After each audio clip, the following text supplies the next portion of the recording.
जब हम पतिव्रता पद पर पहुंच जाएंगे, जिस पति को अपनी पत्नी पर शंका हो जाती है तो वो उनमें फिर प्रेम नहीं रहता, और जो पतिव्रता स्त्री है उसका पति अपने सामर्थ्य के अनुसार उसकी पूरी सुरक्षा करता है, पूरी सुविधाएं देने की चेष्टा करता है। ठीक इसी प्रकार हम आत्माएं, ठीक इसी प्रकार हम सभी आत्माएं उस एक ही परमात्मा की हैं, वो हमारा पति है, सबका मालिक है। पति मीन मालिक, स्वामी, वो हमारा पति है। और हम जब तक उसमें पतिव्रता की तरह आस्था नहीं बनाएंगे तब तक वो हमारी मदद, हमारी सहायता नहीं पूरी नहीं करेगा। जब हम पतिव्रता की तरह उसके, एक पतिव्रता का अर्थ है कि जैसे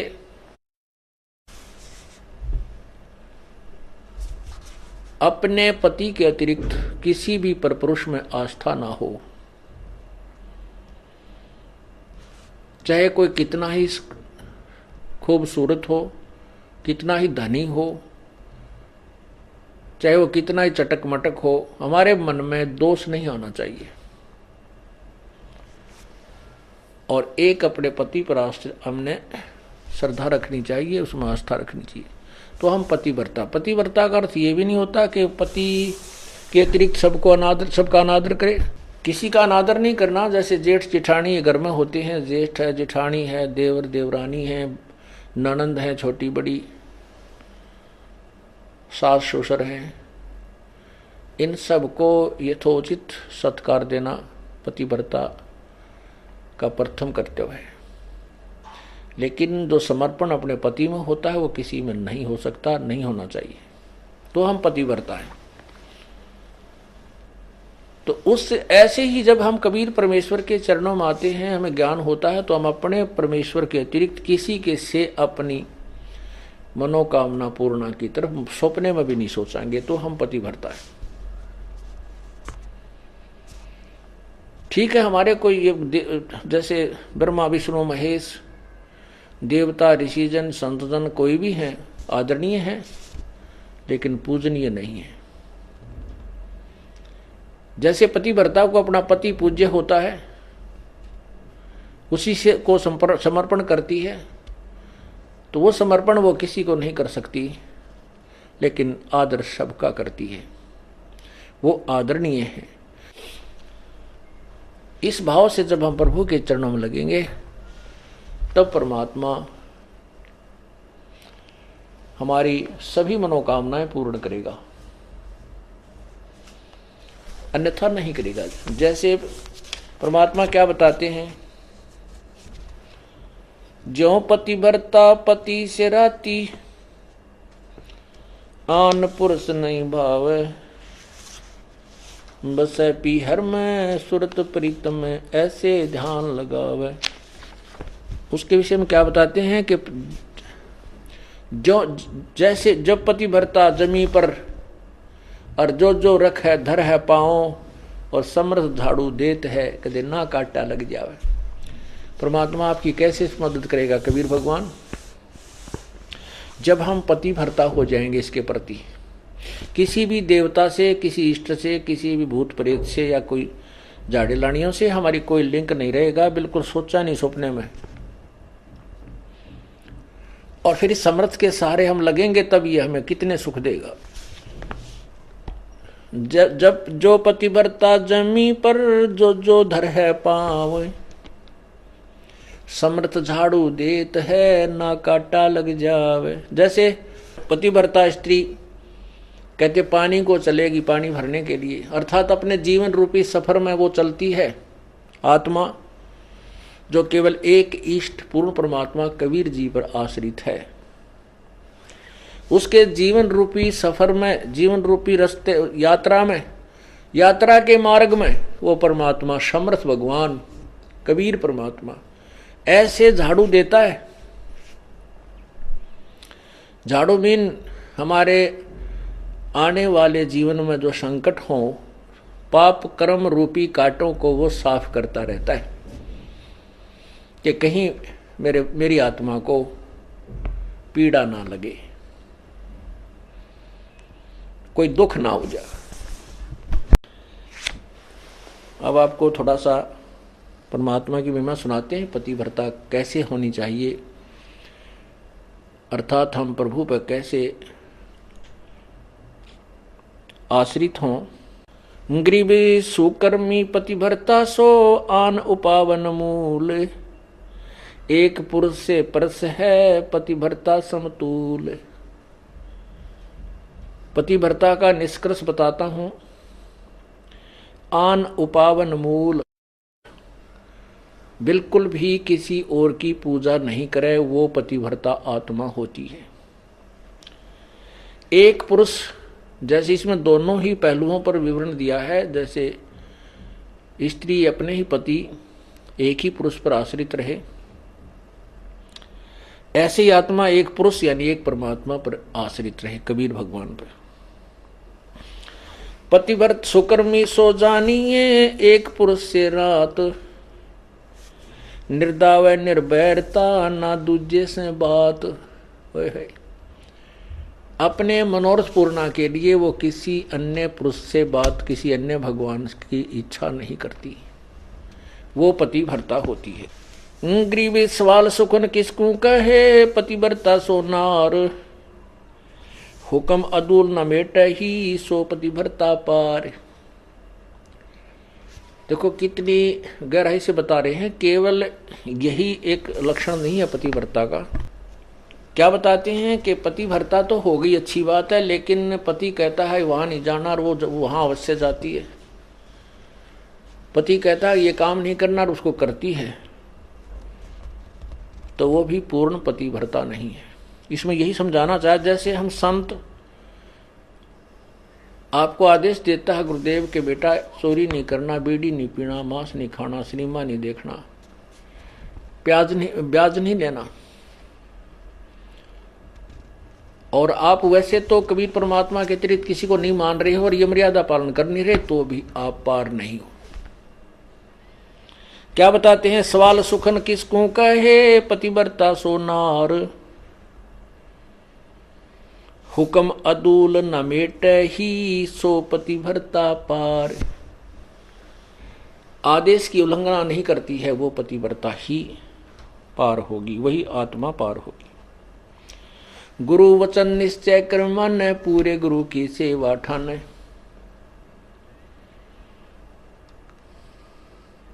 भाई जो गुरु वचन पे डट गे रकट गे फंद 84 के, कट गे फंद 84 के, कट गे फंद 84 के। भाई जो गुरु बचन पर डट गे रकट गे फंद 84 के। वस्तु मिली ठोड़ की ठोड़ मिट गी, मन पापी की दौड़। वस्तु मिली ठोर की ठोर मिट गी, मन पापी की दौड़। भरम मिटे मुथरा काशी के, भरम मिटे वो मुथरा काशी के। भाई जो गुरु वचन पर डट गे, कट गे फंद 84 के। अब जो गुरु की आज्ञा का पालन करते हैं, सत्साधना करते हैं, फिर उनको वस्तु मिल जाती है जिसकी तरफ में वो घूम रहे थे। फिर वो मथुरा में भगवान रहता है, वहां परिक्रमा देने से भगवान मिलता है, वृंदावन जाने से मिलता है, काशी में भगवान है। कहते ये भ्रम हमारे फिर सब मिट गए।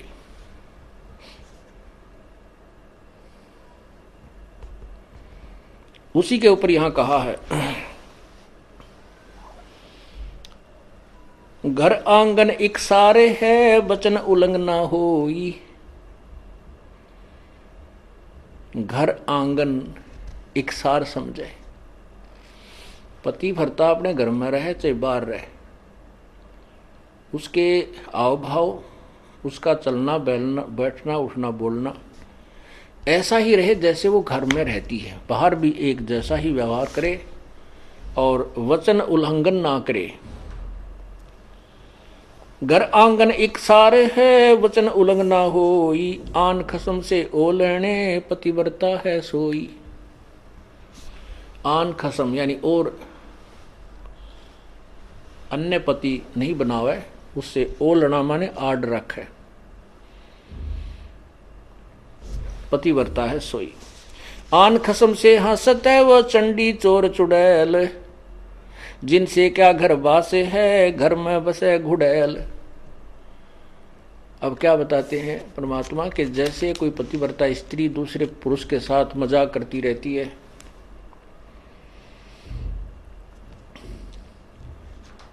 तो उससे दुर्भावना पूर्ण करती है, तो उसमें दोष है। वो कहते हैं वो तो एक भूतनी बस है घर में, और उससे क्या घर, जिनसे क्या घर बास है, घर में बसे गुड़ैल। ऐसे ही ये पतिव्रता यहाँ आत्मा की तरफ ज्यादा संकेत है। परमात्मा कहते हैं कि मुझे ऐसे ही अच्छे नहीं लगोगे यदि तुम ऊपर से तो कबीर साहब करते रहो, अब कबीर पंथी हैं, कबीर साहब के मानने वाले, अंदर से सारे ही देवताओं की पूजा करते रहते हो। आन खसम से हंसत है वो चंडी चोर चुड़ैल।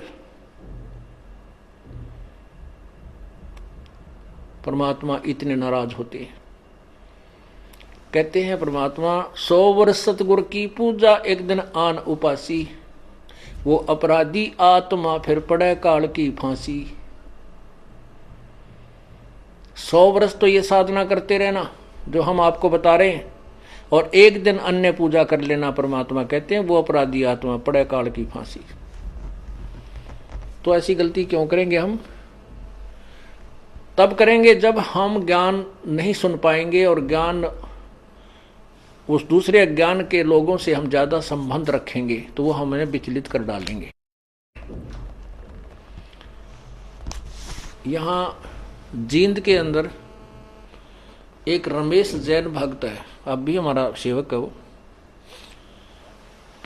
उसकी पत्नी को दौरे पड़ते थे, दमा था उसकी पत्नी को, दमा था उसकी। एक लड़की को दौरे पड़ते थे, 2 जुड़वा बच्चे थे, वो बहुत बीमार रहते थे। महीने में 2-2, 3-3 हजार रुपए का उनका डॉक्टरों का, मेडिकल का खर्चा होता था। एक भक्त ने उनको समझाया कि आप हमारे गुरुदेव से उपदेश लो, कबीर परमेश्वरी की शरण में आओ, आपके सब झंझट मिट जाएंगे। काफी कुछ कहने से उन्होंने मान लिया, और फिर वो टर्म एंड कंडीशंस भी बता दी उसको कि ये नहीं करना आपने। जब तो उन्होंने मान लिया ठीक है, हम तो बहुत दुखी हो गए हैं, इनको पूजा करते करते और साधनाओं से हमारी दुर्गति हो रही है, तो हम क्या करेंगे, हम नहीं पूजेंगे उनको। उन्होंने उपदेश ले लिया। उपदेश लेने के बाद उस बहन के 2-3-4 महीने तक कोई दमा नहीं, लड़की के दौरे पड़ा करते, उसका कोई दौरा नहीं, बच्चे स्वस्थ हो गए। वो तो इतनी खुशी मनाई, ओहो हे भगवान, भगवान मिल गए हमें तो। परमात्मा कहते हैं पर्वत पर्वत में फिरा, कारण अपने राम, राम जैसे संत मिले जिन सारे सब काम। अब क्या हुआ कि उसने वो 3-4-5 महीने के बाद ये गुग्गा पीर का दिन आ गया, गुग्गा नौमी आ गई। उसकी पड़ोसन आई, कहने लगी है कमलेश, और गुग्गा की पूजा नहीं करी तूने? वो बोली ना हम ना करा कर, हमने छोड़ दी, मारे तो जो ना गुरु का नाम ले लिया। वो किसी और पंथ से संबंधित थी, वो दूसरी लड़की जो बहन आई उसके पास, वह कहने लगी नाम तो हमने भी ले रखा है, पर पूजा सारी करनी चाहिए ना, तो ये नाश कर देंगे, उनका फलाना करना ना। वो अपने पंथ के उसके विषय में बताने लगी कि ऐसे उसने हमारे पंथ का है कि उन्होंने ये पूजा छोड़ दी थी, उनका एक का बेटा था वो मर गया, अब तो भाई सारी पूजा करते हैं, और भी वो भी करने लग गए। तो वह डर गई कि कदे भाई सजो गुग्गा पीर दुखी कर दे, उसने वो पूजा पाजा अपनी कर दी। पूजा कर दी तो अगले दिन वो लड़की तो दौरा पड़ने लग गया। उस कमलेश ने सांस नहीं आवे, दमा हो गया न्यू का न्यू, और दोनों लड़कों की तबीयत खराब है। अब उस सेठ लाला जी को पता नहीं था रमेश को क्या गड़बड़ कर रही है नालायक। वो घर पे आया और वो कहा ऐसा स्थिति फिर होगी। उसने उस भगत से संपर्क किया कि भाई मारा तो फिर होगी भाई बात, कोई फायदा नहीं हुआ। वो बोला भाई ऐसे कैसे हो सकता, 2-4-5 महीने तेरे ऊपर ऐसा मेहर बख्शी है, आज कैसे नहीं हो सकती है, कैसे मानूं मैं तेरी बात, अब देख ले चाल। वो दोनों आगे, वो दोनों आगे तो क्योंकि हमें पता है कि परमात्मा की मर्यादा भंग होने से ही काल प्रवेश कर जाता है। या तो सीता के चारों तरफ जो लक्ष्मण ने रेखा खींची थी ना, ये लक्ष्मण रेखा समझना मर्यादा भगवान की, और इसको तोड़ते ही या दुर्गति शुरू हो जाएगी जो सीता की हुई थी। अब वो राम कोई बवड़ा नहीं था जो लक्ष्मण ने ये कहा तू या तो आइए मत भूल कर भी, रावत इसको चारों तरफ ये मंत्र पढ़ कर या रेखा खींच देना। अब सीता अपने आप में सियाणी बन गई। जब रावण आया एक साधु का भेष बनाकर भिक्षा मांगने लगा, तो सीता ने कहा कि आ जाओ महात्मा जी, ले जाओ भिक्षा ले जाओ। अब जो ही वो निकट आया उस रेखा के, तो उसमें लपट निकली, रावण 10 कदम दूर खड़ा हो गया। तो उसने कहा कि माई भिक्षा देनी है तो बाहर आकर दो, नहीं तो हम नाराज हो जाएंगे, ये कर देंगे। इसमें तुमने पता नहीं क्या मंत्र पढ़ रखा, ये मुझे आगे नहीं आने दे रही। अब सीता जी ने सोची कि बिजली पड़े साधु तो है, 1 मिनट में देकर आटा डालकर वापस आ जाऊंगी। तो या तो उसकी नालायक सोच थी अपनी, जबकि वो महापुरुष कह के गए थे से बाहर मत निकलना रही, साधु है तो अपन आ जाएगा अंदर। यदि ये साधु है तो इस लक्ष्मण रेखा को पारे करके आ जाता, तो साधु भी कहाँ है वो, इस रेखा से डर गया। तो उसने ऐसा ही किया, मर्यादा भंग कर दिया, लक्ष्मण रेखा उल्लंघ गई। फिर देखो क्या दुर्गति हुई, रावण उठा ले गया। 12 वर्ष तक उस रावण के बाग में बिरान मट्टी हुई। पुण्यात्माओं, ये लक्ष्मण रेखा समझ लेना जो परमात्मा के नियम है। यदि तुमने अपनी सुरक्षा चाहिए तो लक्ष्मण रेखा से बाहर मत जाना, फिर देखना खेल मालिक का। तो उसने क्या हुआ कि वो कहने लगा भाई तुमने कोई और पूजा की है। रमेश बोला ना बिल्कुल नहीं, कति नहीं कर दिया, हम तो छोड़ दी सारी उस दिन तक। अब उसका गले उतरा नहीं उस भगत के कि तो हो ही नहीं सकता, जब तक हम मर्यादा नहीं तोड़ेंगे तो यह हानि नहीं हो सकती, यह हमारे भगवान का नियम है। तो वह लड़की उस रमेश ने पूछा उस कमलेश से, क्यों वो घर में रहती है, कि तूने कोई और पूजा की? वो बोली ना, मैं क्यों करूँ थी। वह नो डरती ना बतावा कर तरही थी कि भी गड़ेगा, सोमा होगा, गुस्सा होगा। तो भक्त यूं कह रहा था जी मैं वैसे ही घूमतू ऐसे ऐसे बाहर न निकल गया, परमात्मा ने भेज दिया। तीसरा दिन था वो, जैसे आज गुग्गा नवमी थी, 10वीं न उनकी ब्रह्मटी होगी, एकादशी को वो वहां गया। तो घूमता घूमता पीछे को चला गया, बरंडे के साइड में, एक पिछली साइड में बरंडा था, बरंडे से इधर रसोई के पीछे, रसोई बरंडे के अंदर खुला थी, पीछे उसके खाली स्थान था, वैसे नीचे कच्चा। वहां क्या देखा कि एक थाली रखी पुरानी सी, और उसमें 2-4 जोत सी लगा रखी है आटा बना के। तो उसने कहा कि आ भाई रमेश आजा दिखाऊं तेरे को, ये क्या है। कमलेश से पूछा कि वो क्या किया तूने, वो क्या पूजा कर रखी है। फिर बताई उसने, आने वाली मैंने गुग्गा पीर की पूजा कर दी। वो भगत बोला वो गुग्गा फिर आ गया, थारा मुश्किल से काटा था। यो गुग्गा फिर बुला लिया तने, मुश्किल से निकाला था गुरुदेव ने, परमात्मा कबीर जी ने। अब चाट ले इस गुग्गा ने, पूज ले। तो वो फिर लग गया वह पैर पकड़ने, वह कहने लगी भाई मैं तो माफ़ी मांगूंगी गुरुजी तय। तो उन्हें कहा भाई माफ़ी मांग, परमात्मा से जाकर पूर्ण उपदेश लो, तुम तो काम कति बिगाड़ दिया, थारी सुना तो सुना, ना भी सुना। तो रमेश ने भी बहुत धमकाई हुआ बेबे, उसने सारी बताई जी, मैं डरा गणी थी और कोई आसपास यहाँ मेरे दूसरा सहयोग था नहीं जिसे मैं पूछूं अपने भगत था, वहाँ कोई भगत नहीं था। और मैंने सोची कि बिजली पड़ा है, एक दो बत्ती ला दूंगी, गुग्गा भी राजी हो जाएगा। इन गुग्गियान राजी कर तांबरान माटी करवा रहे हैं। हमने एक ही प्रभु को प्रसन्न करना है। एक साधे सब सदे, सब साधे सब जावे, माली सींचे मूल को वो फले फूले अगावे।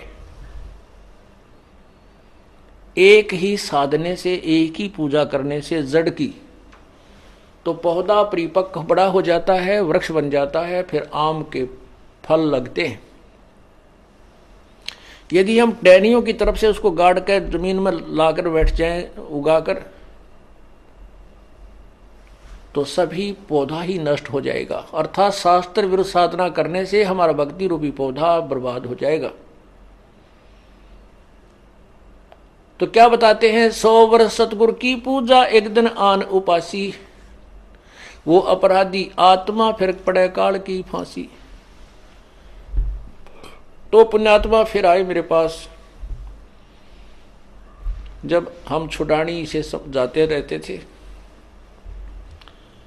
हमारे गुरुदेव भी छुड़ानी जाते थे, वो केवल इसलिए जाते थे कि वहां भक्त आते हैं, उन भक्तों को समझाया जा सकता, वो भ्रमित हैं सभी, वो यथार्थ ज्ञान से परिचित नहीं है।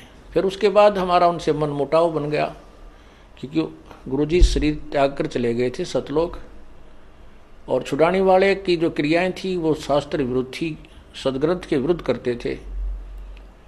हम जनता को सच्चाई बताते थे तो उनकी दुकान बंद होने के कागार पर आ गई। इसलिए उन्होंने हम नहीं सुहाए, तो हमने अपना अलग से करौथा में आश्रम बना लिया। तो उस समय जब वो हम वहीं जाते थे तो थोड़ी ही संख्या में भक्त होते थे। 1995 की बात है ये। उसने फिर पुनर्उपदेश लिया, माफी मांगी कि जिंदगी में नहीं करूंगी। उसके बाद वो नाम दोबारा लिया, उसके बाद आज तक वो सभी सोचते हैं। बोलो सतगुरुदेव की।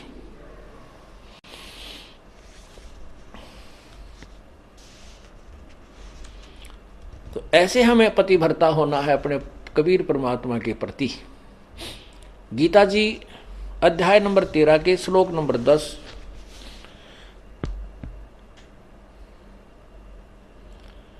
में भी यही प्रमाण है।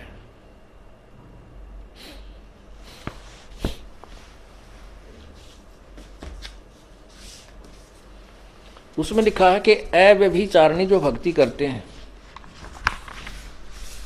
गीता जी अध्याय नंबर 13 का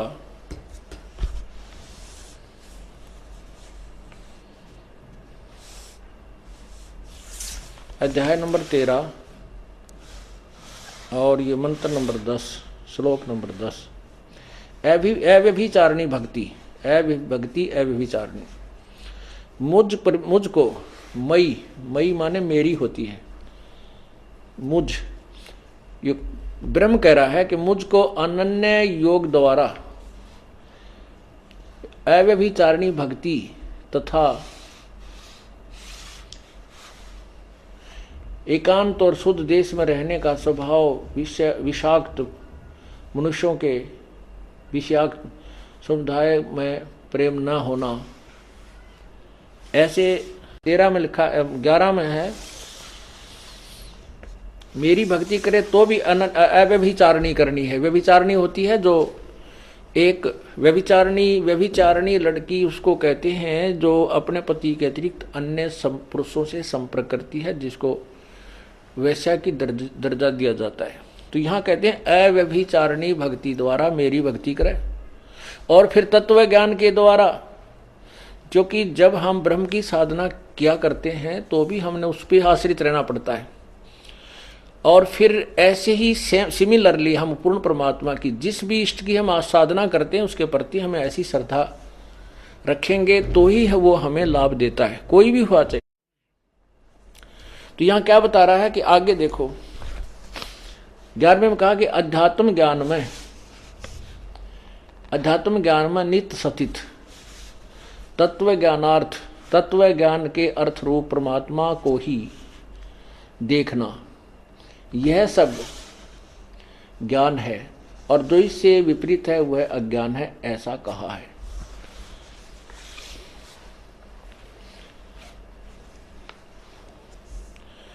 इसका क्या अर्थ है वैसे तो कि मेरी या किसी अन्य जिस भी भगवान की तुम साधना करते हो उसको अनन्य, ये अध्यात्म ज्ञान में और तत्व ज्ञान के आधार पर ये प्रमाण है कि उसी पर पूर्ण आश्रित आपने रहना चाहिए।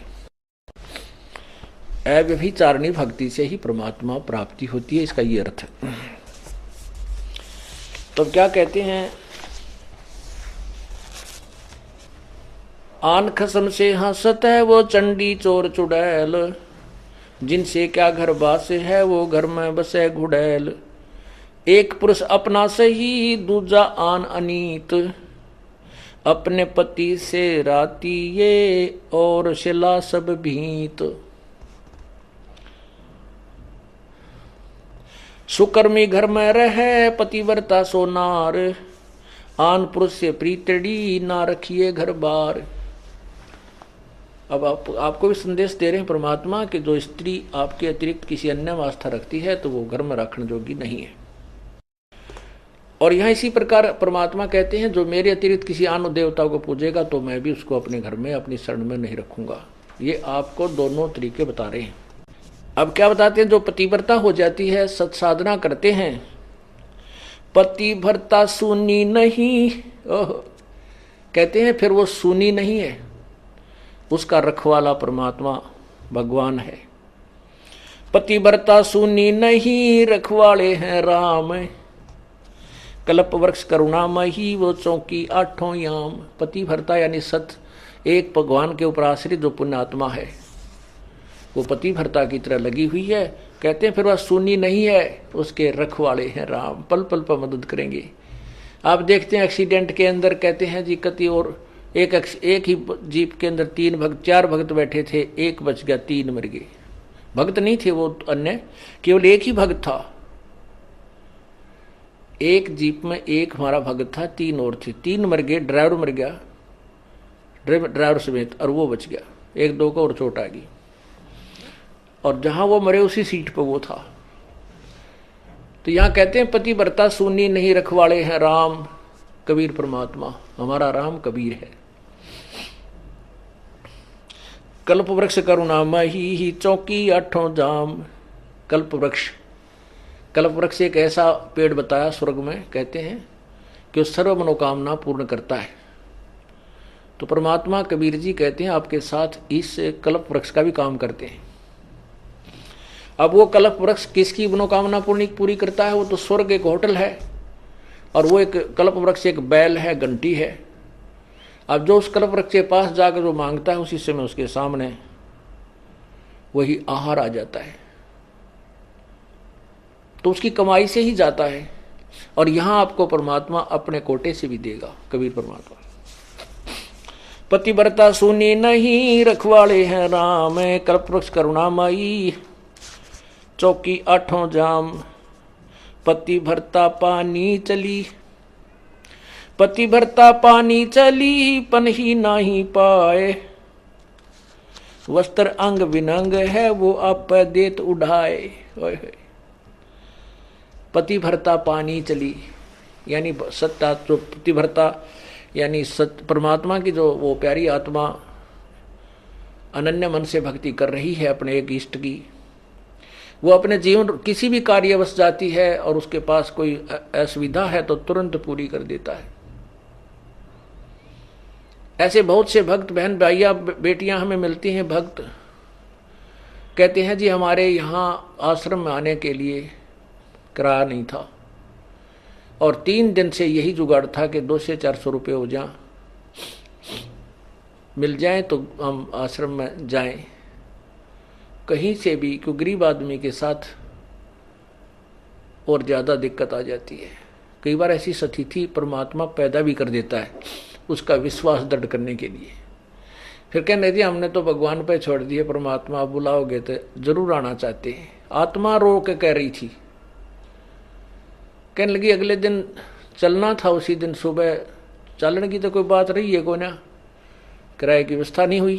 तो ऐसे में स्लैब, वो जो पेंडी सी थी होती है, स्लैब होती है घर में अलमारी की ताक से, उसमें कागज बिछा रखे थे पेपर अखबार के, वैसे उठाई नो और उसको तकरीबन दूसरे तीसरे दिन में रोज साफ करा करती। जिस दिन से यातना शुरू हुई उस दिन भी साफ करे थे वह। वैसे स्वाभाविक वो उठाकर मैं पोचे खाते मारन लगी तो 500 रुपये 100 के 5 नो मुड़े हुए ऐसे तय किए हुए, एक बार मुड़े हुए अन्नो रखे। मत गदगद होगी। बच्चों को लिया, सास जब चल पड़ी। आश्रम में 3 दिन के बाद गई, जो मैंने अपने पति से पूछा कि आप फोन पे, वो मिलिट्री में सर्विस करते, कि क्या आप ये मतलब उससे फिर मैंने पूछा कि ऐसे ऐसे बात से स्थिति हुई हमारे पास, या यू मन जो है विचलित करने की चेष्टा करता है। मन में न्यू आवा कदे वो डर गया हो, मेरा ध्यान ना रहा हो, कदे कागजा में उलझ रहे हो, मैं रोज साफ कर देती थी, अखबारों में उलझ पुलझ हो रही हो। उससे पूछा कि ऐसे ऐसे बड़ी मारी गेला, आपको याद हो आपने कुछ पैसे रखे थे? ने बोला मैं चोरनी को भी रखता है नहीं, सारी आपको देता हूँ। शराब में पीता ना, बीड़ी में पीता ना, घर का सामान में लाता ना। 5-10 दिन की छुट्टी गया था मैं तो रिश्तेदारियों में, या फिर वो नाम नहीं ले रखा था उसने, बाकी उस पुण्यात्मा को मना नहीं करता था। वो कहने लगा सचमुच 500 का नोट, 500 रुपये पाए 100 के। सब जगह मैंने अपनी सारी दृष्टि दौड़ा दी, कोई पैसा मेरे पास नहीं था। तो पुण्यात्माओं ये क्या कहना चाहते हैं? पतिव्रता पानी चले पन ही नहीं पाए। पतिव्रता जो पानी न चाली टूट गरीब, तो उसके पैरों में जूती भी नहीं है और वस्त्र भी अच्छे नहीं हैं। कहते हैं परमात्मा, कहने का भाव ये है कि अपने जीवन रूपी सफर में आप चल रहे हो, मालिक की शरण में आने के बाद और आपके साथ कोई व्यवस्था है तो वो आप पर पूरी कर दिया। पल में दे, कहते वस्त्र अंग विनंग है, वो आप पे देत उढ़ाई, आप पे देत उढ़ाई। कैसे कोई आपको अव्यवस्था है, किसी चीज का अभाव है, तो वो परमात्मा आपकी तुरंत पूर्ण कर देगा। ऐसे और भी बहुत से भक्त बताते हैं, ऐसे ऐसे व्याधि चलन लग गया। जब 100 का नोट पाया, एक माई कह रही थी जी मैं पति तो नाम नहीं ले रहा, बाधा भी करता था। समागम आ गया, करौथे आश्रम में जब हम सत्संग करते थे तो मैंने अपने पति से कहा कि मैं सत्संग में जाऊंगी, मैंने 100 रुपये दे दे। ये 10 वर्ष पहले, 8-9 वर्ष पहले की बात है। वो कहने लगा मैं तेरे को चवन्नी नहीं दूं और तू तीसरे दिन झोला ठावे और वहां चली जाती है। वो कहने लगी मैं कोई गलत जगह जाती हूँ, 60-65 साल की उम्र की बुढ़िया थी, और तेरे बेटे जान लग रहे वहां पर। बेटे तो अपनी कमाई करे, वो ले जाते हैं किराया, मैं किराया मान ले उनसे मांग भी लूं तो तुम नखरे करता है, क्योंकि बेटे अलग हो रहे हैं, उनसे थोड़ा द्वेष रखता है, उनसे कैसे ले लेगी, वहाँ जाओ भी नहीं। तो उसने कहा कि मुझे 100 रुपये दे दे। ने बोला कति नहीं जान दूँ, और जाके दिखाइए आज तू। तो नहीं, मैं पैसा किराया दूँ नहीं, तू जागी कैसे? तो वो कहने लगा मेरे द्वारा पैसा को ना। फिर आखिर में ये बहाना मिला उसने कि मेरे द्वारा 100 रुपये को नहीं। वो क्या कहती है उसकी पत्नी कि मैं तो बैठ कर रोने लगी, जहाँ पूजा स्थल है रोने लगी है, भगवान देख कौन बनी। हम एक दूसरे के ऐसे बांध रखे हैं कि हम इनसे अब अपने भगवान के दरबार में भी नहीं जा सकते। आखिर में कहने की मैंने ये सोच लिया कि मैं अभी चाहती हूँ किसी पड़ोसन पर मांग मूंग कर मैं जाऊंगी। इतना दृढ़ निश्चय मैंने कर ही लिया था, लड़ाई होगी, बोलेगी, मार पीट लेगा और 2 मुक्के खा लेगी भगवान के नाम पे। ध्रुव पिटा, प्रहलाद पिटे, मीराबाई पिटी, ऐसे ही निर्णय होता है। ऐसे ही परमात्मा निकटाता है। इतने में वो बूढ़ा साइकिल लेकर जा था, गांव से निकला, सड़क थी अच्छी, जो दिल्ली के, ये पंजाब खोड़ की बात है, और वहां वो गया होगा सड़क के ऊपर आधा किलोमीटर, एक 100 का नोट ऐसे हवा में उड़ा, अगले साइकिल के अगले पहियों की ताड़ियां में आके चिपक गया, और उसने रोका तुरंत साइकिल। 100 का नोट ताजा, उसकी तो घीघी बंद की, घबरा गया, उल्टा आया, आकर ने बोला ले भगवान, तेरे भगवान ने भेज दिया, तेरा 100 का नोट ले जा तो। और उसका जो है ना पसीने आ रहे, उसके बाद उसने मुझे मना नहीं किया। तो यहां परमात्मा कहते हैं पति भरता पग जमी पर जो जो धर है पाव, समर्थ झाड़ू देते है ना काटा लग जावे। पति भरता भूखी रहे, यानी पति भरता को, यानी सच्ची उस अनन्य मन से पूजा कर रही भक्त आत्मा को कोई अभाव होता है, किसी चीज की आवश्यकता होती है और वो वास्तव में उसकी आवश्यकता है, तो कहते हैं पति भरता भूखी रहे वहां समर्थ घर सोच। ऐसे पति की स्त्री के, ऐसे पति की स्त्री के काल कर्म हो मोक्ष। मोच कहते हैं जैसी भक्त आत्मा जब दुखी होती है तो भगवान के दरबार में भी चिंता बन जाती है। और ऐसे पति की स्त्री के काल कर्म हो मोक्ष, जो ऐसे दृढ़ता के साथ, समर्पण के साथ, पूरे विश्वास के साथ भगवान पर लगती है, उसके नाम पर, कहते हैं उन्हीं का मोक्ष होता है, उन्हीं के पाप कर्म नष्ट होते हैं। कहते हैं नुक्ते ऊपर रिच जगह रे कोट कर्म जल जा तुम्हारे।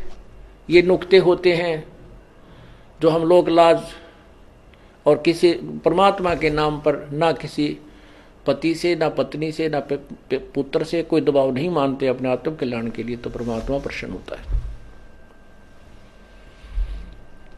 परमात्मा कहते हैं मात पिता सुत स्त्री, मात पिता सुत स्त्री, आलस बंधु कान, संत मिलन को जब चले ये अटकावे आण। मात पिता, बालक है, बेटा है, बेटी है, माँ बाप नहीं जानते सत्संग में, जो 15-16 साल के 20 साल तक हैं वो माता पिता के अधीन होते हैं। और जो बुजुर्ग हैं वो जब बच्चे बड़े हो जाते हैं तो बच्चे बेटा बेटियां के अधीन हो जाते हैं, बेटे के अधीन हो जाते हैं, या फिर आलस, या फिर लोक लाज। जैसे आप यहाँ सत्संग में आते हैं, कोई ना कोई जरूर टकरा देगा, कहाँ चले, बेरा है सत्संग में जान दोगे, थारा तो पाँव लिकट रहा है, तीसरे दिन वहाँ बैठे रहते हो। तो इस तरह के श्लोक सुना देते हो, और आप जो ज्ञान में कमजोर है इन बातों से दबाव मानने लग जाता है, और फिर वो आना भी कम कर देता है, उसको ज्ञान नहीं है। इसके लिए परमात्मा कहते हैं कि मात पिता सुत स्त्री और आलस बंधु कांड। बंधु कांड माने लोक लाज, अपने मित्रों के वो कहे हुए व्यंग्यात्मक बातों से झिझक जाना। कहते हैं सतगुरु मिलन को जब चला ये अटकावे आण, ये आके आंट लावेंगे कि बेटा क्या माँ बाप या स्त्री ऐसी निकम्मी हो जाएगा दी बेबे, बस जी का झाड़ बन जाती इस भगत के, या फिर लोक लाज, या खुद आलस कर जा, फिर देखोगे, फिर अगले बार देखेंगे, सर्दी ज्यादा है, गर्मी घनी है। इनका अटकाया ना अटके जो सतगुरु दर्श को जाए, कहे कबीर सो संत है भाई आवागमन निसावे। कहते नुक्ते ऊपर रीत जगह। ऐसे हम थोड़ी बहुत भगवान के लिए पापीटियां करेंगे, संघर्ष करेंगे तो हमारे निकट आएगा, और केवल बात बनाते परमात्मा या कोई भी क्रिया पूरी नहीं हो सकती। जैसे अब यहाँ कौन आएंगे, वो आएंगे जो पूर्ण रूप से परिचित हो चुके हैं इस ज्ञान से। जैसे किसान गेहूं की फसल बीजता है या और भी फसल इस सीजन में बीजता है, जो जाड़े की फसलें होती हैं। तो उसमें जैसे अब दिसंबर और जनवरी में इतनी कड़ाके की सर्दी गिरती है और किसान की नहर से पानी डिस्ट्रीब्यूटेड मिलता है और वो रात्रि में दिसंबर या जनवरी के महीने में कड़ाके की सर्दी पड़ रही है, शीत लहर भी चल रही है, उसके पानी का नंबर आ जाता है रात में 12 बजे। जनवरी और दिसंबर के महीने में कमरों के अंदर भी रजाई ओढ़ कर खिड़की बंद करके जब हम सोते हैं और वो किसान उस शीत लहर की परवाह ना करते हुए, आरोग्य होने की परवाह न करते हुए, रात्रि के समय कोई सांप है, कोई भयंकर प्राणी पशु है, उसकी भी परवाह ना करते हुए वो अपने उद्देश्य को पूरा करके आता है। वहां जाकर के कंबल और लिया होता है, खेस या कंबल को भी वहां पर मेड पर रख देता है, डोले पर, और अपना पजामा पैंट या धोती ऊपर न टांग के और घुटनों पानी में प्रवेश कर जाता है, नाली में। खेत में घूमता है चारों तरफ, घंटा 2 घंटे जब तक वो पानी सिंचाई करता है, नंगे पैरों घूमता रहता है पानी के अंदर से, कहीं पानी निकल ना जाए, मेरा खेत से बाहर ना चला जाए। तो पुण्यात्माओं, यदि वो आलस कर जाता है और वो सोचे सर्दी है, कहीं मेरे को रोग ना लग जाए, नमूनिया ना हो जाए, तो वो सिंचाई नहीं करके आएगा। सिंचाई नहीं करेगा तो उसके गेहूं कनक नहीं होगी, और कनक नहीं होगी तो भूखा मरेगा, उसके बालक भूखे मरेंगे, फिर मांगता फिरेगा, मजदूरी करेगा, कोई चोनी भी ना देगा, वो निर्धन हो जाएगा। वो क्योंकि वो अपने व्यवसाय का, अपने क्रिया, अपने कर्म का वो पूर्ण रूप से परिचित है, इसलिए वो उसके मन में आवे को नहीं कि आज मैं ना जाऊं, न्यू हो जाए, नहीं, कुछ भी हो, सिर धड़ की बाजी ला के वो पहुंच जाता है। ऐसे पुण्यात्मा अपने ये भक्ति रूपी अब कणक बोई है, और ये सत्संग जो है आपकी सिंचाई का समय है, डे है। तो इसमें क्या बताते हैं कि माता पिता सुत स्त्री आलस बंधु कान और संत दरस को जब, सतगुरु दरस को जब चलाइए अटकावान, इनका अटकाया अटका नहीं, और सतगुरु दरस को जाए कहे कबीर सो संत है भाई आवागमन से, उसे ही खेती पूरी होगी, उसी की फसल अच्छी होगी। तो इस प्रकार हमने इस ज्ञान को ऐसे समझना है।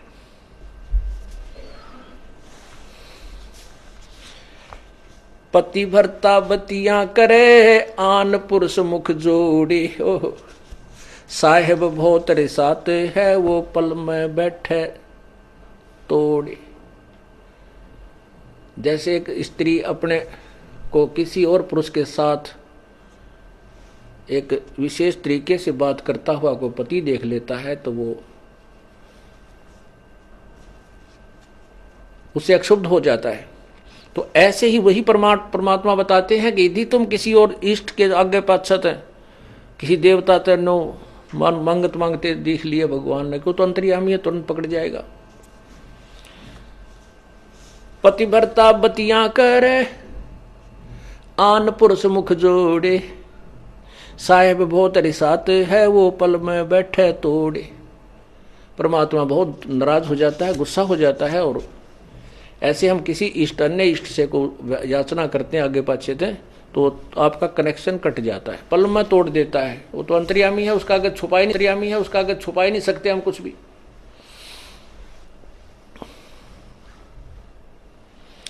नैना आन न देख ही, श्रवण सुने नहीं बैन, रसना से बोले नहीं, सो पति भरता ऐन। दूसरे इष्ट को, दूसरे पुरुष को आंखों से भी नहीं देखे, आंखों से देखने का तात्पर्य है कि हम उसके उस स्वरूप पर दृष्टि डालते हैं तो अंदर से कुछ उथल पुथल शुरू हो जाती है, वो नहीं होनी चाहिए। यानी हम किसी से कोई बात सुनते हैं, वो वहाँ गया था, उस माता धोकन गया था, उनका ये लाभ हो गया, और वह माता धोकन जाने वाला का नाश हुआ पड़ा, वो दिखा दूँ। उसको पिछले पुण्य की कमाई से कुछ मिल रहा है तो लगता है जैसे मैं वो धोकने गया हूँ उसी से मुझे लाभ हो गया। नहीं, ये ज्ञान आधार नहीं है, धूल में लठ लग रहा है। नैनो आन न देखे ही और श्रवण सुने ना बैने, यानी किसी और की प्रशंसा पुरुष की भी नहीं पतिव्रता सुन सकती, नहीं सुनना चाहिए। यानी दूसरे भगवानों के भी हमने प्रशंसा भी नहीं सुननी हमें, क्योंकि पहले तो हमें ज्ञान हो जाएगा नहीं कितनी समर्था था, हम सुनेंगे भी तो भी अनसुनी हो जाएगी, पता लग जाएगा छोड़ बेरा हाजी से ये भगवान है कहाँ तक के। अपने पिए के पलंग दर रह जमी से लागे, सोपी की से जांच डे जिनके मोटे भाग। अपने पति के पलंग के सहारे बैठी रहे, अर्थात कहने का भाव ये है कि द्वार धनी के पड़ा रहे धक्के धनी के खा, 100 काल जगजोल ही पर द्वार छोड़ ना जा।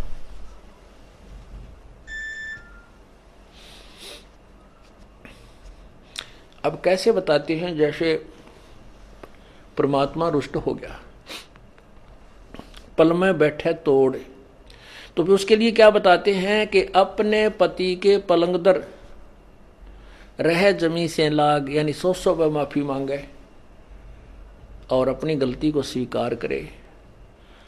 या अर्थात हम केवल अपने परमात्मा कबीर जी के ही चरणों में दोबारा आ जाएं, जैसे गलती होगी क्षमायाचना करवा ले करे और अपना उपदेश दोबारा पा ले, और फिर उसने उस व्यक्ति ने और उस बहन उस आत्मा को अधिक प्रयत्न और अधिक जो है विश्वास पैदा कराना पड़ेगा भगवान में, तब उसकी सुनाई शुरू होती है।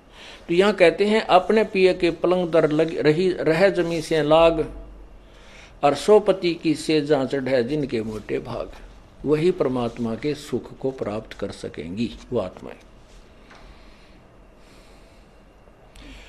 पति भरता और सुहेलड़ी सेवन अधिक अपार, पति भरता भाव नहीं ये चूम चटक श्रृंगारे।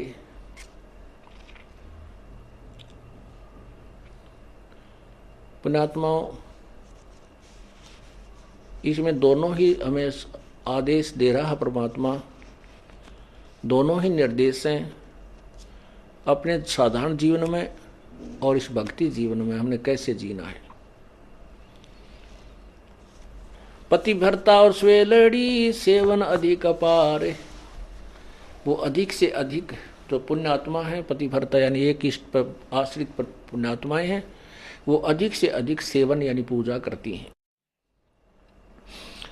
और वो पतिव्रता भावनी चोम चटक श्रृंगार, पतिव्रता को किसी भी प्रकार के बाह्य आडंबर करने की आवश्यकता नहीं, अर्थात जैसे ये संत बन जाते हैं, कान पड़वा लिए, जटा रखा ली, माला 4 गाल ली, या कति मुंड मुंडा लिया, वस्त्र एक लंगोट बांध लिया, बाकी दो राख मसड़ ली। कहते हैं इन श्रृंगारों की परमात्मा को कति आवश्यकता नहीं, वो अंदर से जानता है ये कितना भगत है, और उसमें उतना ही प्रेम होता है प्रभु का। ऐसे ही हम अपनी बहन बेटियों से प्रार्थना करते रहते हैं कि हमने न तो ये मेहंदी वगैरह लगानी है, ना ये नाखूनों को लाल करना है, ना होठों को लाल करना है, ये नहीं चाहिए हमने। आप केवल अपने मांग में सिंदूर आदि लगा सकते हैं, जिससे ये एक प्रतीक है, ये शादीशुदा है या मैरिड है अनमैरिड, बस इतना। वो भी लगाना चाहें तो लगा सकते हैं, अन्यथा कोई आवश्यकता नहीं है। ये उनके लिए है जो नए नए आते हैं, उनको एकदम हर एक क्रिया से विपरीत होना पड़ता है, इसलिए वो थोड़े से घबरा जाते हैं। जब ज्ञान हो जाएगा फिर आपको यह शरीर मिट्टी नजर आओगा। इस मिट्टी के घड़े को कितना श्रृंगार है, कितना इसके ऊपर चित्र सुंदर लगा दे, देश में वस्तु जल नहीं है तो ये व्यर्थ है। और मीठा जीवनदाता जल यदि एक बूंदे से मटके में भी है, वही मटका हमें प्रिय है। ऐसे ही परमात्मा की भक्ति में हमने साधारण बन के रहना है। सदा अलौणी रहते हैं ये चंचल चुगल न चाल, चोरी धन नहीं खाते हैं मुसलाओ कोई लाल।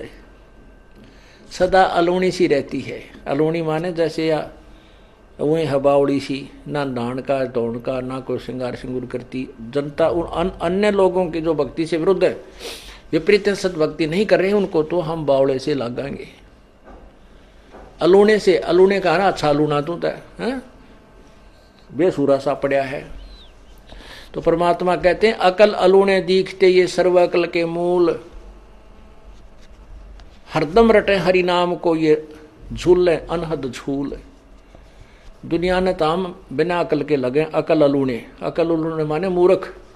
तीसरे दिन सत्संग में जाते हैं, दान करते हैं, पाठ करवाते हैं, हाँ, तो हम उनको तो कति मूर्ख लगे हैं कि ये काम छोड़ कर जहाँ है इनका नाश होगा, टोटा आ जाएगा इनके। अरे बोले आदमियों, कहते हैं परमात्मा कहते हैं चिड़ी चौंच भर लेगी नदी ने घट्यो नीर, दान दिए धन नहीं घटे कहते साहिब कभी। अब दान कौन करेगा? अब हम अकल उन्होंने दिखते हैं, अकल उन्होंने दिखते ये सर्व अकल के मूल। हम तो बौड़े से लागा है जनसाधारण समाज ने, लेकिन ये संत जो इस तरह लग रहे हैं, ये सर्व अकल के मूल, इनके अंदर सारे ज्ञान की जड़ इन्हें प्राप्त हो चुकी है। ये सद्भक्ति पर लग गए हैं, बुराई छोड़ दी है, तो ये तो सर्व ज्ञान के मूल इनके पास है। अब दान करने से हानि नहीं होती, ये उन्हीं को लगता है जो इस क्रिया से परिचित नहीं है। जैसे एक किसान खेत में गेहूं बोया था, गेहूं का बीज बीज रहा था, तो वो क्या करते हैं, एक थैला होता है, उस थैले को काख में टांगते हैं ऐसे टेढ़ा, और उसमें से मुट्ठी भर के और बैलों के पीछे, हल्के पीछे बैलों से हल जोड़ के पीछे एक पाइप सी लगाते हैं। वो पाइप कीप की तरह होती है, ऊपर से ऐसे खुला सा मुंह, नीचे से पतली सी, तो उसमें से गेहूं डालते हैं ऊपर, मुट्ठी भर भर के थोड़े थोड़े दाने छोड़ता रहता है और हल चलता रहता है। वो गेहूं बो रहा था, बीज रहा था, गेहूं बीज रहा था। एक दिल्ली के रहने वाला, उसकी नौकरी लगी रूरल क्षेत्र में, देहाती क्षेत्र में, और वो पहली बार उस गांव में गया अपनी सेवार्थ। तो उस दिल्ली के बाबूजी ने कभी ये नहीं देखा था,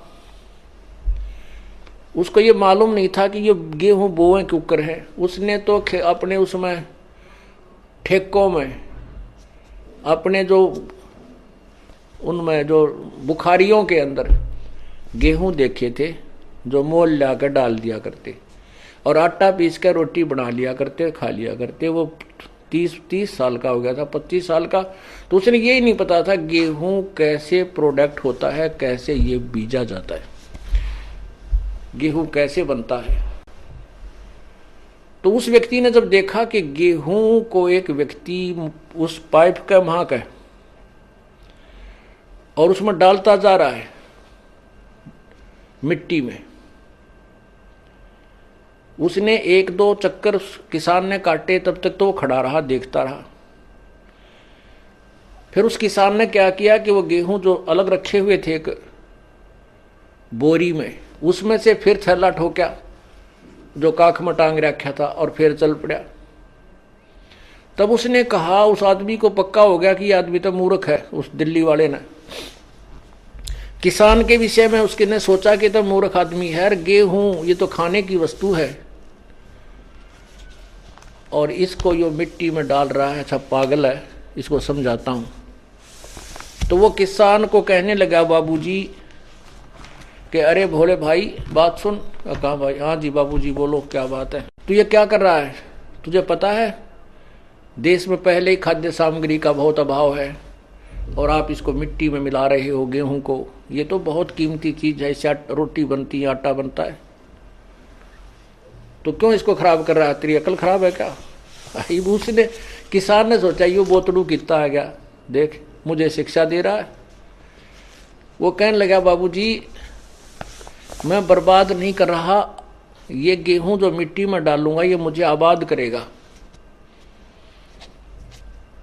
काफी देर वार्तालाप होती रही। अब किसान उस मूर्ख के कहने थोड़ा ही उसे अपने प्रोसीजर को छोड़ देगा, फिर वो किसान कैसा, चाहे इसे ऐसे 100 मिले उसने दिन में गए। तो उसको समझाया कि ये आज जो मैं गेहूं इस मिट्टी में डाल रहा हूं, 1 एकड़ जमीन में 40 किलो बीज डालूंगा और ये 50-60 मन हो जाएंगे, 60-65 मन होंगे। आज मैं सिर पे रख कर लाया हूं इस बीज को, आज मैं सिर पे रख कर लाया हूं ये 40 किलो वजन को, और फिर इसको ट्रैक्टर की ट्राली भर के ले जाऊंगा, गाड़ियों से ढोऊंगा, इतना इतना हो जाएगा। लेकिन उसके हलक में नहीं उतर रही बात, उसके गले नहीं उतरी बाबूजी के कि देख कोई बात करता है, ये मेरे सामने मिट्टी में डाल रहा है, ये कैसे हो सकता है। फिर उसने बताया कि तुम आइए अप्रैल में, बैसाख में आना, फिर देखना चैत बैसाख में। उसके तो वो फिर पहुंच गया। उसने जाकर देखा कि वो खेती हरी, वो तो जो ना उसने तो उसको घास समझा था कि घास से भरा हुआ है पूरा एकड़। तो उसने फिर समझाया कि देखो मैंने एक दाना डाला, एक दाने का गुच्छा बन गया, 4-5 पौधे बने और प्रत्येक पौधे में बाली लगी है, एक बाली में 50-60 गेहूं हैं। उसने ऐसे मसल के दिखाया। तब उस बाबूजी की संतुष्टि हुई। पुण्यात्माओं, ऐसे ही आज आप जो ये किसान हो गए हो इस भक्ति रूपी मार्ग के, या खेती आप बो चुके हो और उनके कहने से आप नहीं मान सकते, वो हमें मूर्ख कहेंगे, हमें वो अनजान दिखाई देंगे। कहते हैं परमात्मा कहते हैं अकल अलूणे दिखते ये सर्व अकल के मूल। वो किसान उसने अकल अलूना दिखा था, लेकिन वो पूर्ण सर्व अकल का मूल था, उसको पूर्ण ज्ञान था ये कि इसके बिना गुजारा नहीं हो सकता। आज जो आप किस किराया भी देते हो यहां से वहां तक आने और जाने का, ये आप जनसाधारण को बर्बाद होता दिखा है, लेकिन आपको ये आबाद करेगा वो किसान वाला गेहूं ही समझो जो मिट्टी में डाला जा रहा है। और यहां आकर के आप दान पुण्य करते हो, ये भी आपका बीज है और यही आपको आबाद करेगा। धर्म तो धसका नहीं धसके तीनों लोक, और खैर आए तुम्हें खैर है कीजे आत्म भोग। धर्म बिना धापे नहीं ये प्राणी प्रपंच, आस बिरानी क्यों रत्न दिया हो तो संच। एक तो इंसान है गाड़ियों में चलता है, मोटर कार ले रखी है, एक इंसान है हेलीकॉप्टर लिए फिर रहा है, एक इंसान है जनसाधारण है, वो अपनी बढ़िया मकान बनाकर रोटी गुजारा कर रहा है, ठीक है। एक इंसान है कि कागज चुगता फिर रहा है, फटे पुराने कपड़े हैं। एक इंसान से दियो भाई, दिए बाबा, दिए बाबा। अब बाबा कितना देगा? 10 पीछे दिखाओ बाबा।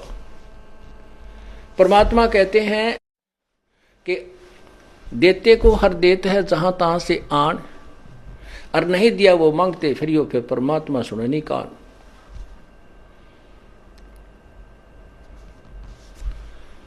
धर्म बिना धापे नहीं ये प्राणी प्रपंच, आस बिरानी क्यों के रत्न दिया हो तो संच। यदि पहले दान किया तो आज मिलेगा, अन्यथा चाहे सिर पटक ले, चाहे कितने किसी प्रकार की तू अन्य साधना कर ले। हाँ, ये मान लीजिए तेरे भाग्य में नहीं है, पूर्व में दान नहीं कर पाया, तो अब आपको तरीका बताया जा रहा है, ऐसे कीजिए। प्रमाण है कि जैसे द्रौपदी ने उसी जन्म में एक अंधे महात्मा को एक बिल्हाता अर्थात 8-9 इंच का एक कपड़ा लंगोट टाइप कोपीन टाइप बना के पाड़ के दिया था। यानी वैसे तो उसने लगभग सारी साड़ी पाड़ के डाल दी थी नदी में। अंधा महात्मा था, हाथ नहीं लग गया, वह एक लकड़ी के लपेट के उसके हाथ के लगा दिया। अर्थात उस इतने के कपड़े का दान का इसी जन्म में भी परमात्मा ने उसको लाभ दे दिया, क्योंकि वो सुपात्र को दान किया गया था। वो परमात्मा कहता है कि जो जन मेरी शरण है ताका हूं मैं दास, गेल गेल ला गया फिरूं जब तक धरती आकाश। ये द्रौपदी कौन थी? ये दुर्गा का अवतार थी। अवतार दो प्रकार के होते हैं, एक तो उस वही आत्मा आती है, एक उस आत्मा के वहां लोक की उसकी प्रिय आत्मा को वो अपने कार्य को के लिए भेज देती है।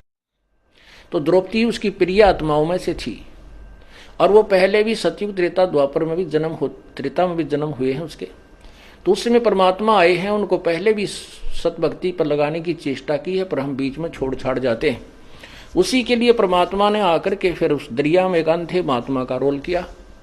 उसको पता था कि इसके ऊपर आपत्ति आएगी, काल इसको जरूर सजा देगा, क्योंकि उन आत्माओं को ज्यादा सताने की चेष्टा करता जो कभी परमात्मा के चरणों में रहे, क्योंकि उससे बहुत अक्षुब्ध हो जाता है।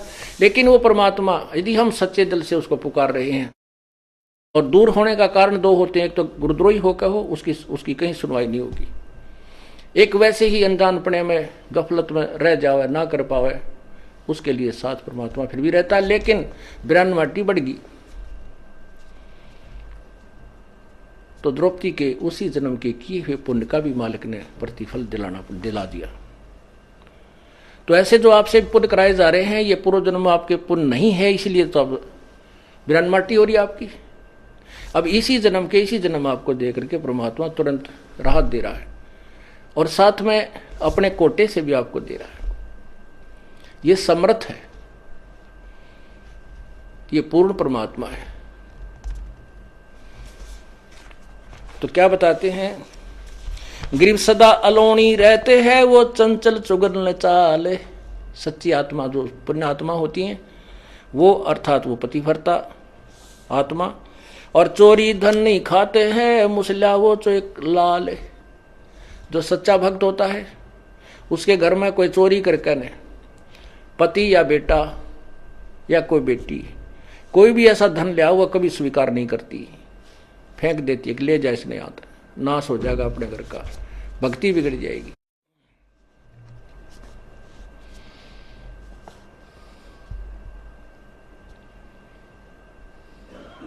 हक हलालम खाते हैं सो साहेब दर जाही, लाल मुसे घर में धरे सो पति भरता नाही। चोरी के धन अपने घर पर रख ले वो भक्त नहीं है, पुरुष है चाहे स्त्री।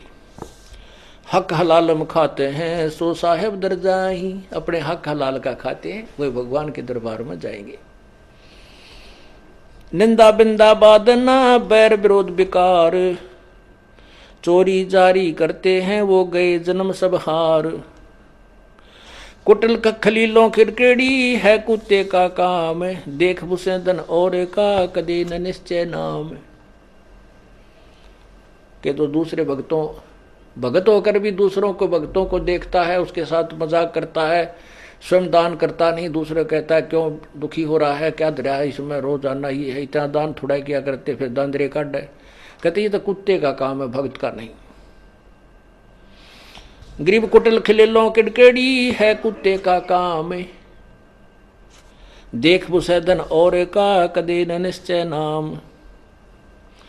गृहपति भरता के ना उठा ये भ्रम कर्म की सूले, आन उपासी जलत हैं पड़े युगन युगन भूल।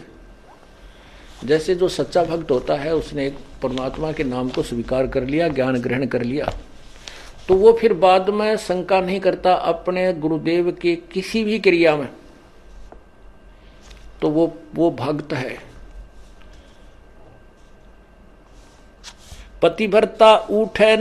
पतिभरता के ना उठे ये भरम कर्म की सूल,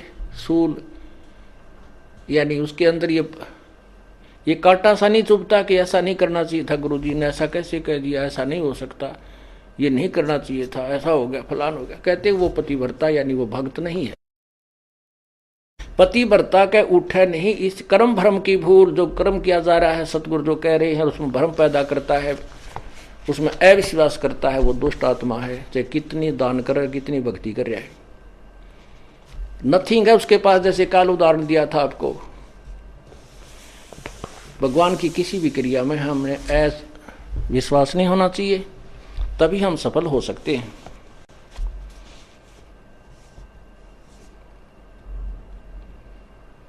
अब जैसे परमात्मा ने लीला की थी, एक गणिका को एक बेटी थी जो वैसा प्रसिद्ध थी, लेकिन बाद में वो अपने कर्म धर्म को सुधार चुकी थी, प्रभु के चरणों में अधिक लगती थी। क्योंकि जिसने अपने पाप पिछले दिखते हैं वो ज्यादा निकट आता संतों के, और वो नकली भक्तों को सुहाई नहीं। गुरु जी ऐसे नहीं करना चाहिए, गुरु जी ने यहाँ नहीं बिठानी चाहिए, वह लड़की बदनाम है, संगत बदनाम हो जाएगी, आश्रम बदनाम हो जाएगा, ऐसा नहीं करना चाहिए। तो ये शिक्षा जो हम देते हैं गुरु जी के, तो हम दुष्ट आत्मा हैं।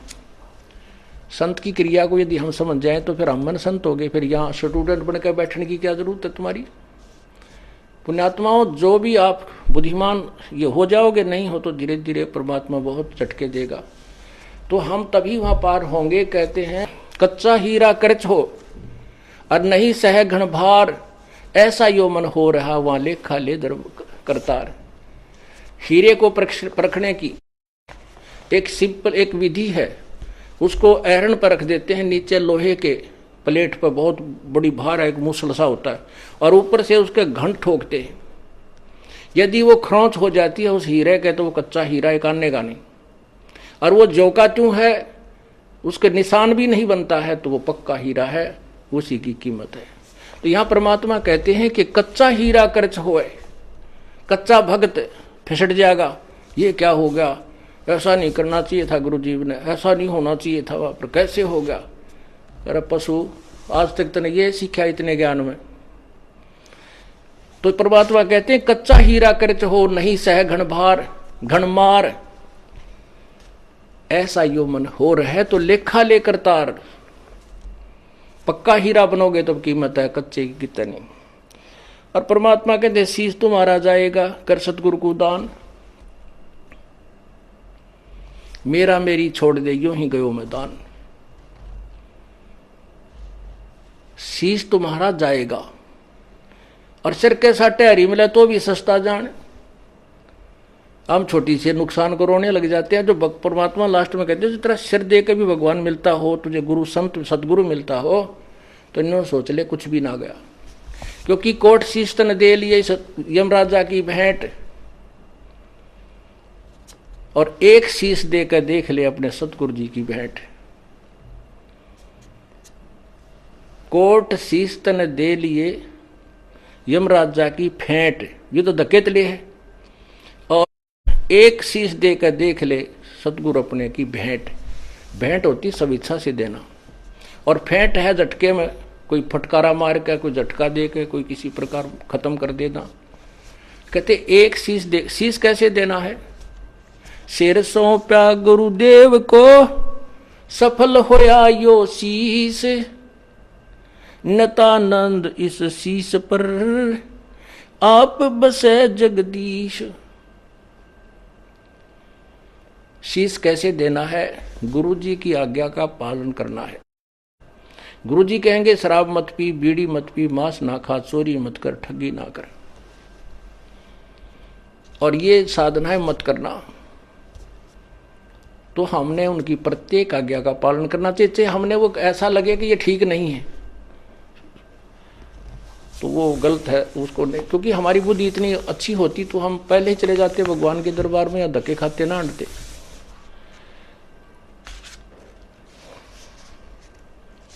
तो इस प्रकार हमने साधना को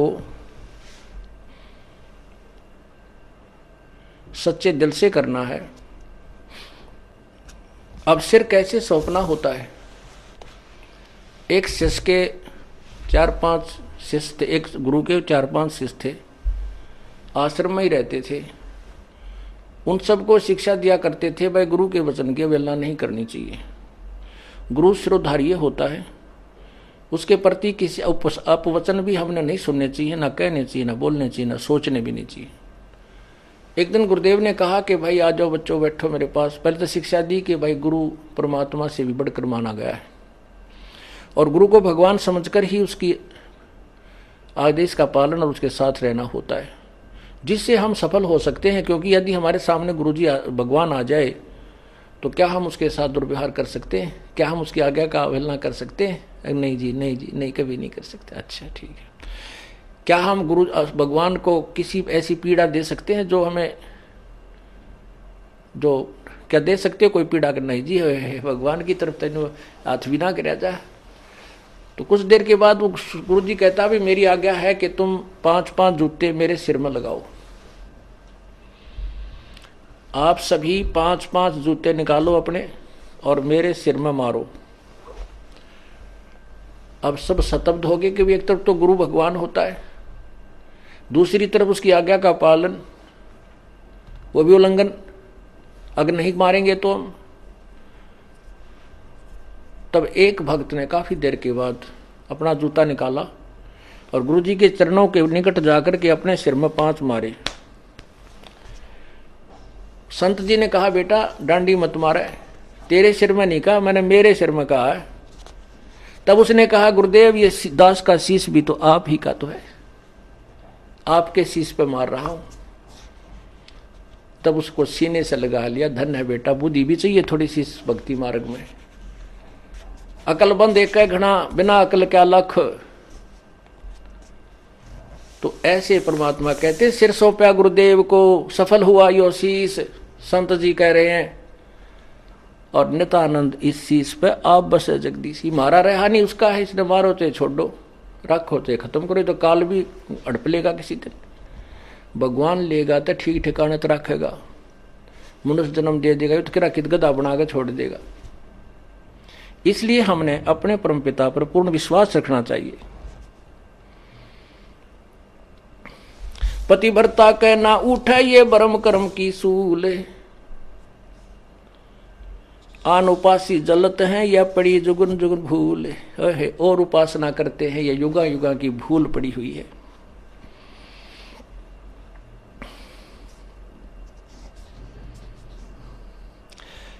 पतिव्रता बर पाइया पार ब्रह्म सासकंत, सब जग आन उपास है पतिव्रता है संत। सब जग आन उपासना करते हैं, केवल संत ही पतिव्रता रह सकते होते हैं, यानी वो ही पूर्ण ब्रह्म को साधना करते हैं, अन्य की नहीं करते। तो आप सभी संत हो गए, भक्त हो गए हो, साधु हो गए हो, साधक हो, आप परमात्मा की भक्ति करते हो। गरीब संत सही पतिव्रत, पतिव्रता है अडिग अधिक विश्वास, तन मन धन सब अर्प ही जिनकी हो क्यों हास। उनकी हंसी, उनका मजाक नहीं बनेगा, परमात्मा उनको बहुत सहारा देगा।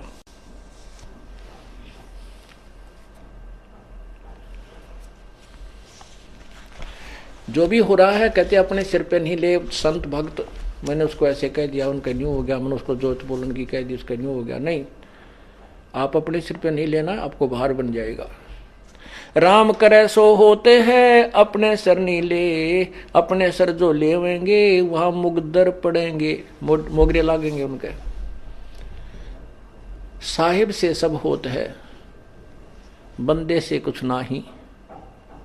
वो राई से पर्वत कर दे, पर्वत से फिर राई।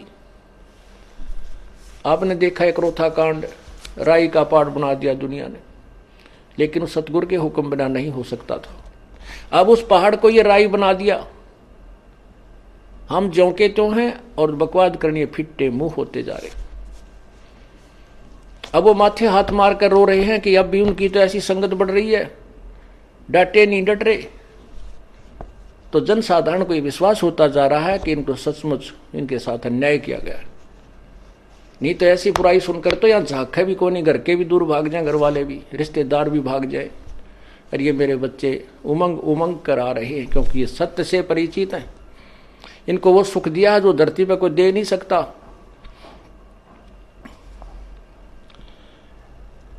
तो ये परमात्मा से दूर नहीं हो सकते। ये वही परीक्षा थी जो परमात्मा ने एक वैश्या को हाथी पर बैठाकर घुमाया था।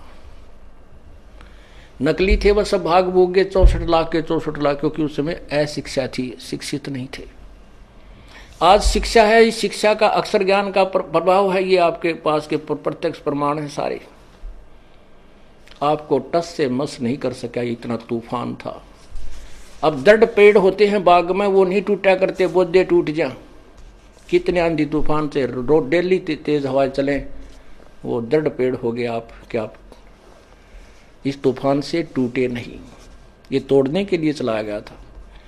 लेकिन जिसके परमात्मा कहते हैं बिरुआ, संत जी कहते हैं तुलसी बिरुआ बाग पर, तुलसी बिरुआ बाग में और सिंचत भी मुरझावे, राम भरोसा जो रहे वो पर्वत पर लहरावे।